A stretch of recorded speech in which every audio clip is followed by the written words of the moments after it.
Hello everyone, I hope you're all doing very well. So today we're doing another viewer requested video, which is how does fog and or cloud affect IR missiles or SACLOS guided missiles. So I've been having a little bit of a play and it turns out it's weird. This is probably one of the first videos I've done testing the DCS world where I've actually thought, okay, either my understanding of these missiles is wrong, which is possible, or DCS has got it wrong this time, and that's very possible. So there's a good chance I'm going to anger Wags very much doing this video, but it does need doing at the end of the day. It does need to work. We do need to be it right. It's one of the reasons why I should be doing these videos. So I think we'll just take it step by step. So first of all, we'll do a control. We've got our Viggen here. It's a good control aircraft. You can put your autopilot on very easily and whatnot. First of all, we'll do it with no atmospheric effects at all. A nice, clear, sunny day, and we can see how everything is. Now, the vehicles we've got today, there are others we could choose from. These are just good base vehicles. We've got the SA-19 Tunguska here. By default, it is what we call SACLOS, Semi-Automatic Command Line of Sight Guidance.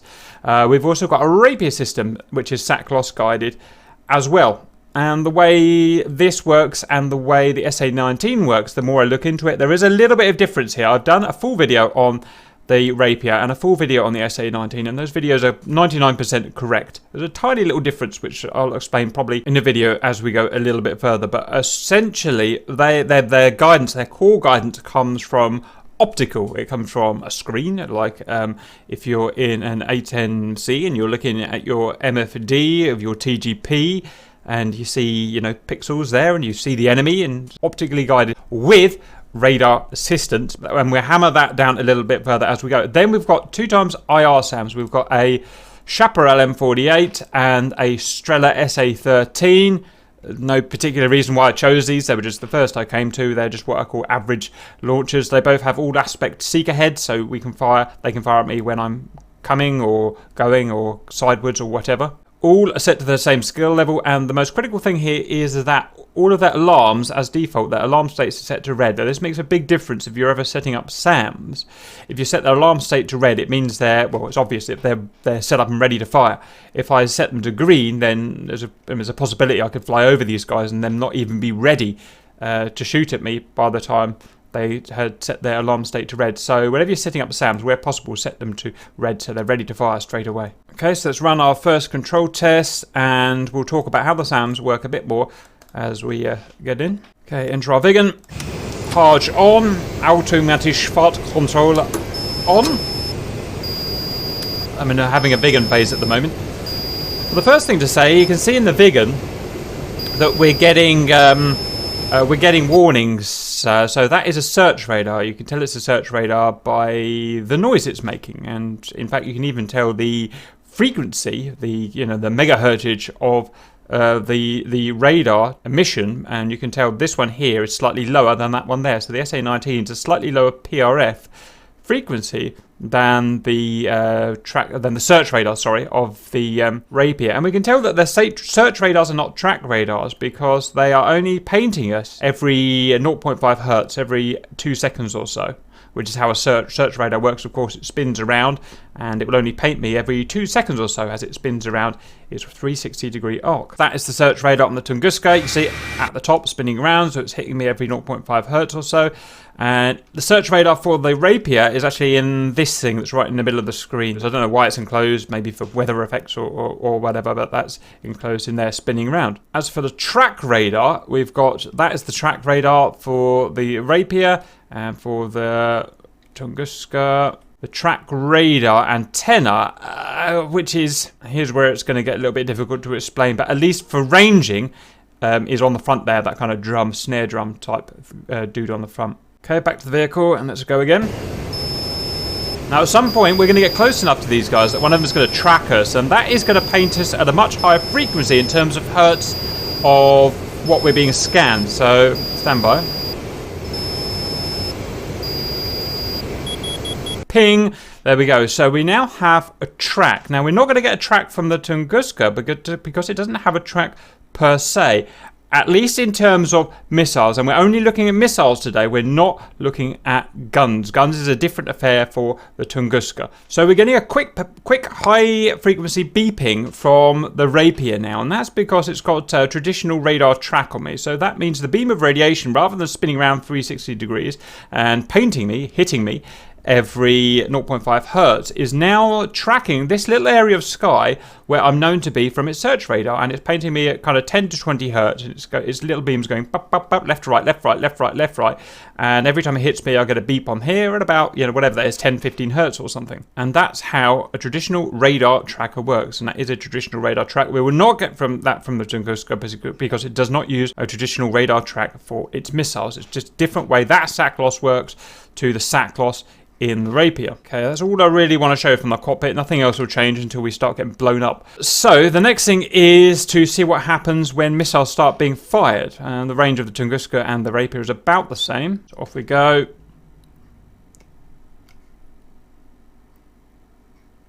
And we've got one out from the Rapier first of all. And the guidance method is going to be different in this to what we've got in the Tunguska. In fact, first of all, I should say this is a modular system. So we've got here the optical tracker there. Sorry, lost it there. We've got the actual early warning radar, IFF, and the actual launcher there. And we've got the additional modular radar here. Now, forgive me, I've forgotten what the radar is actually called, so we'll just call it the Rapier radar today. So the way the Rapier was designed, it was first just that module there, and the optical tracker there, and this was added in, the radar tracker was added in so that it could be used in bad weather, low visibility, which is what this video is about today, which is why I'm using your time to explain all of this, because it's going to be relevant very soon. So because we've got the radar included in the set here, it will use it, and it will get a traditional radar lock as it's done. However, the radar itself will not talk to that missile there, like in a traditional SARH SAM system. Instead, the radar system is going to communicate with the optical tracker here. It sounds a bit arse about face, but that's the way it is. That's because it's modular. This has to be able to work without the tracker. So this guy, radar tracker, guides this guy here, the optical tracker, and the optical tracker is what is actually going to do the communicating with the missile, and it does it from memory by using an optical contrast. It can see me, there I am, the Vigan there, and it can see the back of its own missile there, and it can use all sorts of clever calculations to get that missile to guide, and it guides it with radio commands direct from the optical tracker here to our missile here. In fact, forgive me, that's not correct. The way it actually works is the optical tracker then talks back to the launcher here, and if you look on the front of the launcher, you can see the little antenna there, the little dish there. That then sends the direction control to the missile. But for all intents and purposes, we can say it's the optical tracker there that is controlling the missile. Okay, and so that's the setup we've got today. We've got the track radar guiding the optical tracker, which through the antenna on the launcher is guiding the missile left, right, up and down. Why don't we go and watch that missile to its target, and we can see exactly how the guidance works and how it maneuvers. It's a smokeless motor as well, one of the reasons SACLOS are often so dangerous.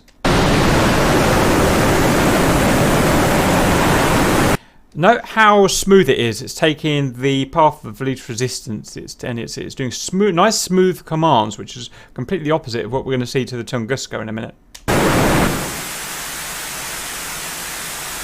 So it's adding any lead now. Look how much lead it's putting on. You can see the slight oscillations there. It's just correcting left, correcting right, correcting left, correcting right. This has now this is an interesting missile. I'm sorry to repeat myself, but it is interesting stuff. It does not have a proximity fuse. It has to physically ram itself into our Vigan to set a crush fuse off or similar, and explode from inside the Vigan inside out. And that's one of the reasons it has to be so accurate. Thump! So that actually went into my Vigan. And I know it doesn't look like it, but it did, and hit some of my aluminium and blew up. Now what we've got is a Tunguska, and a Tunguska's fired. Ping. here. Now this is a different type of SACLOS system. The way this is going to fire in default mode, and I'm 99.9% sure it's going to be firing in Tunguska default mode according to the Tunguska real life user manual, and that is it has an optical tracker, and I'm not sure what doodah it is on this actual vehicle, so I'm not going to pretend to know. Probably that thing at the kind of middle of the turret there. That would kind of make sense, wouldn't it? It's, you know, kind of a glorified video camera, I like to think of them as. It's got a crosshair in the middle of it. It keeps that crosshair on my plane, which is up there somewhere, and guides it. But it needs a bit more information than that. And so it has radar, not tracking, it has radar ranging. Now, forgive me, I don't know which drum it is, that one there or that one there, that does the ranging, or if that is even a radar ranging drum, I'm not sure. Probably that one there. It does ranging because that's something it just needs to know with this particular type of SACLOS guidance. Note that the Rapier does not do ranging if you take if it doesn't use the radar tracker, and you can remove that from the set. If it uses pure optical, it doesn't do any kind of ranging, at least I'm aware of. I stand to be corrected, but that's what it said in the information. And because this is only doing ranging and not actual tracking, presumably this is just like FM ranging you would get on, you know, just like a normal 2D search track radar, like an F-15 or something. So you do your two-dimensional scan, and then after that you would ping out an FM ranging ping. And because we've got that, we're not in our Vigan. It's not. That's why it's not coming up as the track. We're not. We don't have a radiation beam scamming left and right over us like we do in the Rapier system. Okay, sorry to dawdle on, but this is really interesting stuff. Right, next we're going to follow this guy here. This is the Tunguska missile. Now, I haven't caught it early enough. It actually fires with a big first stage rocket booster on the back to get it up to speed. And at this point here, I think it's kinetic only, no rocket booster. Stand to be corrected, but I think it's just a lump, basically, with guidance and warhead. Now, I said in the Tunguska video I did recently that I wasn't sure whether we use proximity fuse in this guy here or impact fuse. It is proximity fuse. It is laser, I think, and I'm guessing that's what those dudes are at the front there. Must be maybe the laser ranging for the proximity, and there's a proximity of 5 meters, which is very close. That's what, 15 feet. So it has to get within 15 feet to set the laser off to blow me up. And let's have a look at how it wiggles. This is an interesting as compared to the Rapier. Look at that wiggling. And I was interested in why I did that. Now let me just read my document. So it's after launch, the missile automatically steers to the side, so the smoke of the missile won't interrupt the SACLOS. Now, thinking about it live here, I'm not sure that is going to be relevant to this kind of secondary terminal phase. I think that's only with the rocket booster phase at the very beginning. So that basically doesn't block the TV camera. That is the SACLOS guidance. Why it does the wiggling up in the second phase, left and right, I have absolutely no idea. But it'll be interesting to know. Maybe it's just the method that it uses for correction. But I'll let you guys see what you think of that yourself. Anyway, let's watch how it guides. It's always wiggling left and right quite aggressively compared to the compared to the Rapier. And this one with its 5 meter fuse is less accurate because it just doesn't have to get as close. Okay, so we've talked about how both of these SACLOS systems work in real life and in DCS, and that's going to be relevant in a minute. We've got another Rapier going out, so let's have a look at him and see how smooth again the guidance kind of feedback is compared to the Tunguska. Beautiful, smooth. That's going to hit me. Pang! See that? You can see that literally hit my aluminium there. That's interesting, isn't it? I've got another Tunguska gone out. Now we're in range of Fox 2, so we've got this guy, a Strela, going out, and let's have a look at him. So that's another Tunguska that's almost certainly going to whack me. We've got the Strela going up, whatever type of missile this is. I can't remember if it's a man-pad missile or not. I can't remember. This is IR guidance, so it's got a seeker head on the front there, and it's IR contrast, and so it can see essentially the heat of me against the background. You all know that. I don't know why I'm telling you, but pow! And correct me if I'm wrong, but I believe that's proximity fuse. So that's that. What else is going to hit us? So they've all fired at us now, and of course we expect that out. That the Tunguska, the Grecian missed here. This is the SA-19 missile. Now, one thing about the Tunguska is that firing on a side-on target is very easy to miss. Now, if you control this vehicle in combined arms, you'll know that that is absolutely true. You can see the Fox 2 there is from the Russians is smoked. And that's right, they are very inaccurate when it comes to a side-moving target if you control it yourself. Why is that? I don't know. I wonder if it's kind of could do with the wiggling of the missile, how it wiggles left and right. I don't know. I'm just guessing there. But and it would be interesting to have a look at that missile in the first stage. So this one's in first stage. So what the instructions say is that it's actually going to move off to the side here so as not to block with its smoke, because we've got a bit of smoke here from the first stage, the optical sensor. But that's a pretty cool shot, right? Yeah, I saw that move. Do you see that, how that shifted off to the side? Drops his payload. I think it's probably just kinetic now. Wiggle, boom, and it just can't. Oh, maybe it has gotten. No, it just can't get on a side on. It just can't get within that 5-meter cone. Sorry, sphere, or whatever the detection shape is. And I don't know why that is. Let me know why you think that is. It just struggles on a side on target. Whee!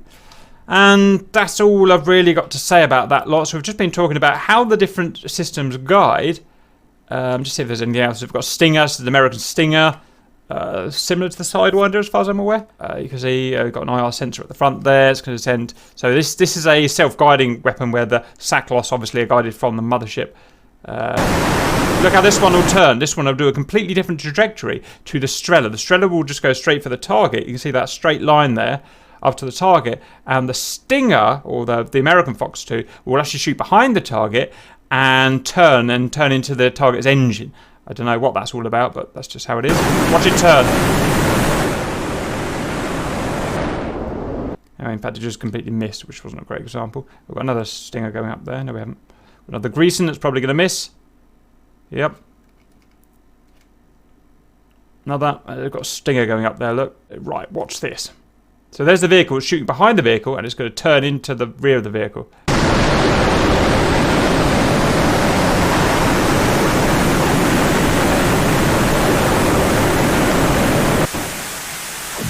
Boom! Look at that. Wow.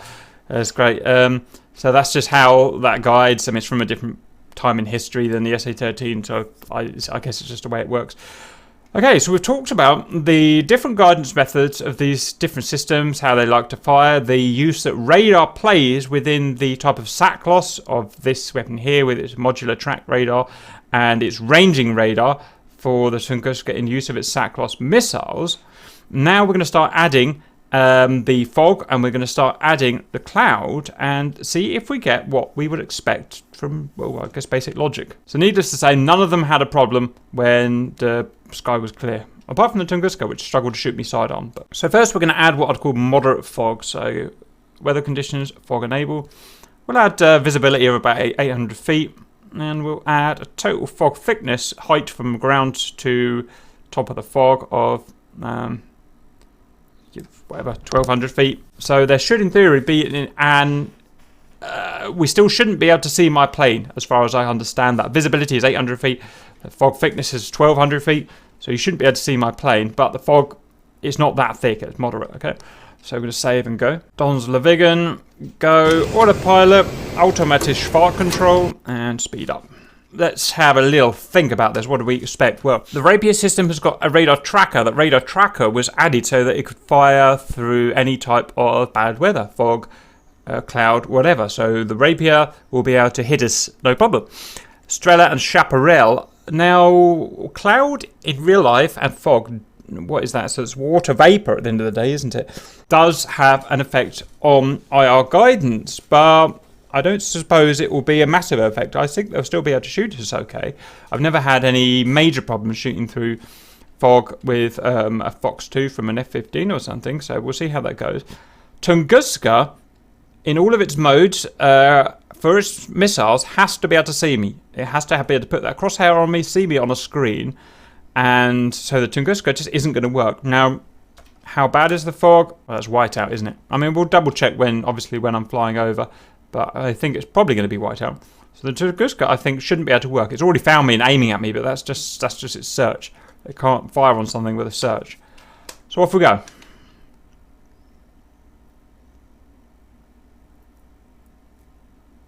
And hey presto, exactly the thing that I wouldn't have thought would work is the Tunguska. It just found me and it shot me. So what does it see? Now, I can't see me anywhere. Can you see me? So maybe we could argue it can see me just a little bit through the cloud. I personally can't see me. Let's see what we can see from upstairs. I mean, I can't see anything down there. There's no point of even looking down there. That's full whiteout. You could argue that it can, I'm not sure how well it comes out in the video compression, but if you look around, you can kind of see the background of clouds about. So maybe we could argue it could see me in contrast, optical contrast a little bit. Anyway, it's seen me. It's probably going to blow me up. There we go.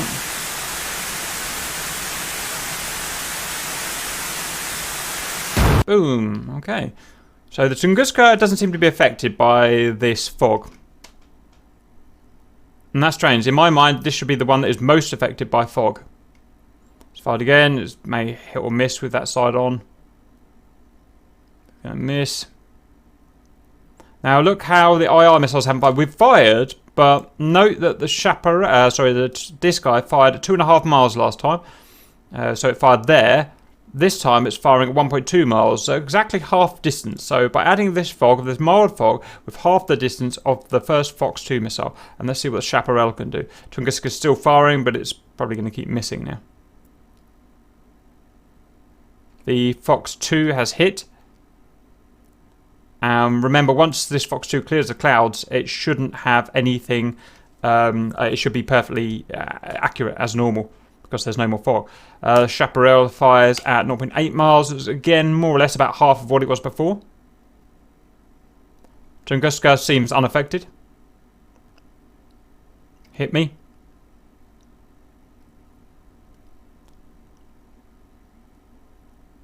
Look at that. That Griezmann just went weird. Look at it. Oh, finally we got a rapier. Wow, that took just bloody time, didn't it?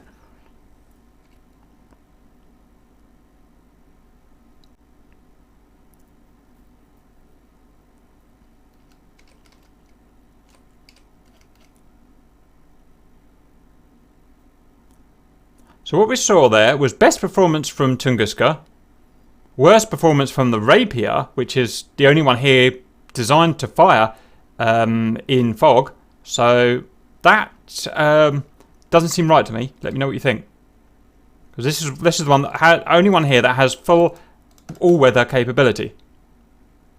And that's it. That's the end. We had 50% reduction in ability of these guys here, or at least range. So this was unaffected, 50%, 50%, and 75% affected. So let's step it up to heavy fog. So we could argue before maybe it was just optically good enough that they could just about see me, but it definitely won't be this time, because I'm going to pounce the fog up to, well, as high as we can put it, 3,000 feet, 3,200 feet. So that's at least 2,500 feet of full fog, and we're up at 5k, remember.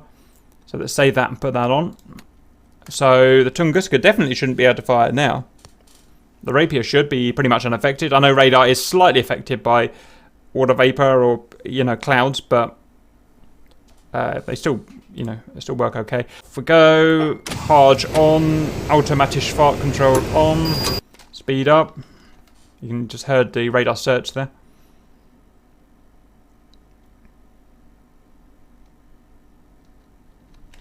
Oh, and there we go. And this is this problem where we're starting to get. Now, there's no way in hell that this guy can now see me. That is whiteout, right? We got full fog, 2,500 feet of full fog, and yet this guy is firing at me pretty much unaffected.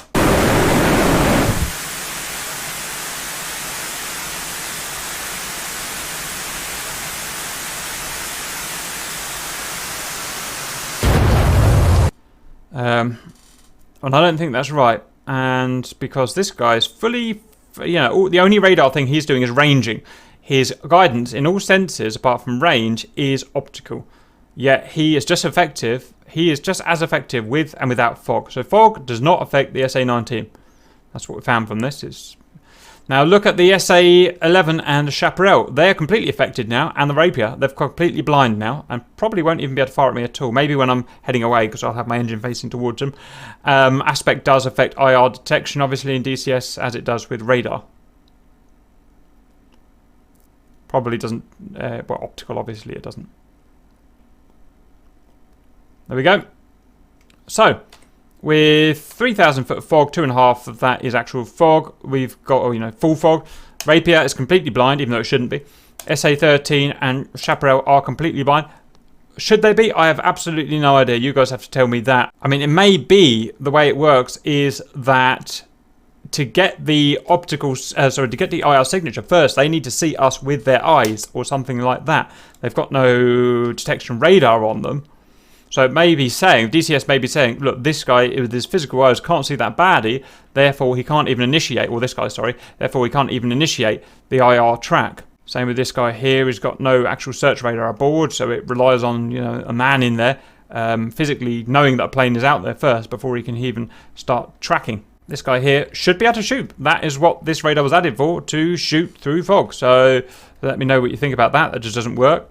And the Tunguska should be completely blind. It works by that little sensor there, as we agreed earlier, optically seeing the thing, and, well, there you go. It can't get a radar track, as we know, for the missiles. So that doesn't seem to work right.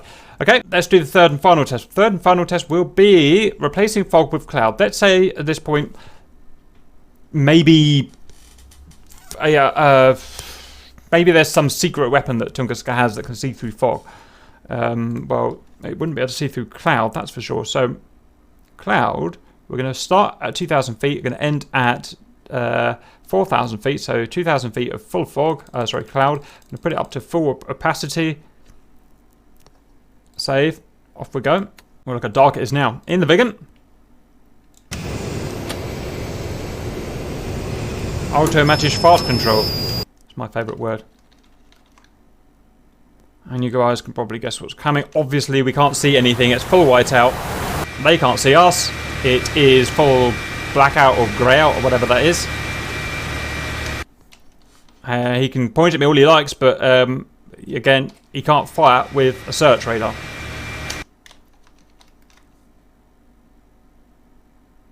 And what a surprise, the Tunguska can fire. So the Tunguska has some magical ability to see through cloud, which is, excuse my French, BS.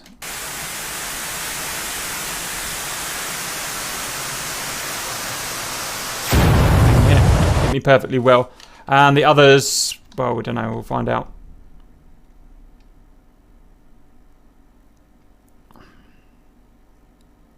So the Tunguska is completely unaffected. The others are blind. So, let's summarise. The Chaparral and the SA-13, and probably most of the other Fox 2 type ground units that have, no kind of radar guidance. I can't think of any that have radar guidance at the moment. I may be wrong. I'm just saying that off the top of my head. Are affected by fog and by cloud by the same amount, and it is graded. So a little bit of fog, they lose a little bit of their ability. A massive fog, they lose all of their ability. The actual reason, again, I don't know. Whether is it the IR sensor that's completely dumbed down, doesn't see through the fog, or is it the physical man's ability to know where to look in the sky? I don't know. You guys will have to let me know. I just don't know the physics of that. The Rapier should be able to fire through all of this. That's what it's designed for, and it doesn't. It doesn't work. That Trek radar is just not working. Now, the way I explained this system is that the optical tracker here should need to be able to see me physically. But reading through the information on the Rapier, it should still be able to fire. I mean, the optical tracker should just become a complete slave to, that's called the blind fire. Well, it's in the name there, isn't it? It should just become a slave to the blind fire, and it can be radar guided in that way. So this should work in all weather. Okay. Tunguska should not be able to fire at me, but it does in all weather conditions. That's the one I'm not happy about. I think that's wrong, and that's why that has been annoying me in DCS for a long time. It's why I call it the mighty Tunguska, because it's impossible to beat, because it can do stuff like this. So this called up some information now on the Tunguska. This is from one of our very kind viewers. This is from the Tunguska, the actual real-life manual, 1991 field training manual. So this covers even the more modern version of the Tunguska that we get, I believe. And let's look at the firing options. Option 1, all radar. This is radar tracking, but it is for guns only. As we said in the Tunguska video, it can track with radar, but guns only. The operator only chooses targets in the search radar screen and gives permission to engage. Fire control system aims, automatically fires, burst lengths auto calculated, and checks whether additional bursts are required. So this is the power of these guns is amazing in terms of its ability to track, but guns only for radar. The next is the default SACLOS mode for the missiles. This is what we're going to fire the missiles in. Radar, ranging, optical, angulation. So we can say guidance is by optics, our TV camera, and the radar just does the ranging, presumably the FM ranging. I stand to be corrected. It does not get a radar lock on us or track. Default mode for the missiles, back up for the guns. So the guns can be fired like this if it can't get a radar track. Missiles are indeed SACLOS guided, but the field operator's vision in the DCS is way too small. But with an interesting quirk, after the missile launcher automatically steers to the side for 1.5 seconds, so the smoke won't interrupt the SACLOS. After 3 seconds of flight, the engine separates, so there is no smoke at all. Missiles do have proximity fuse 5 meters. Theoretically, Tunguska can fire its missiles without radar at all. Range can be obtained automatically from air defense command vehicles. That bit probably doesn't work in DCS, but I don't know. Either way, what it's saying there is it needs optical guidance. It needs to see me. If, just out of interest, if guns are used in this mode, gunner keeps the mark on target and holds the trigger. Everything else is as with the radar mode. Fire control system fires by itself. 3, inertial tracking, guns only, so it's no relevant to the missiles anyway, but we'll read it anyway. This mode enables only if lock was lost in mode 1 or 2. Fire control system uses the last obtained data and assumes that the target's maintained the speed and direction. In short, it thinks. Well, the plane is there, diving at 832 kilometers per hour 1 second ago, so it should now be here. Bert. Okay, so that's guns only. 4, backup. Gunner keeps the mark on the target with his TV camera. Commander manually inputs the target speed, which he guesses. Fire control system calculates the range, leads, tracks, but the gunner fires the guns and has to actually fire the guns. So this is guns only anyway, but you need to see the target. 5, fire reticle, so like firing a Spitfire, basically you have a reticle and you kind of roughly aim it at the target and press the trigger. Old school, fully manual firing, using optical sight reticle, used for firing on a ground target if everything else doesn't work. Can Tunguska fire at a ground target? We should try that out at some point. So all of that together says there is no radar tracking. You need to see the target if you want to fire a SACLOS missile at it, so that's just not working in DCS, right? We're all agreed with that? That's not working. The rapier should be able to fire through the cloud and the fog. It doesn't work, right? These two seem to be realistic, but you guys are going to know more than me. Let me know what you think about that. I've thoroughly enjoyed doing this. It's raised some eyebrows, so let's see if we can get to the bottom of this. Sorry it's taking so long, but there's, as ever, there's a lot to talk about in these kind of systems. Hope you enjoyed that. See you later.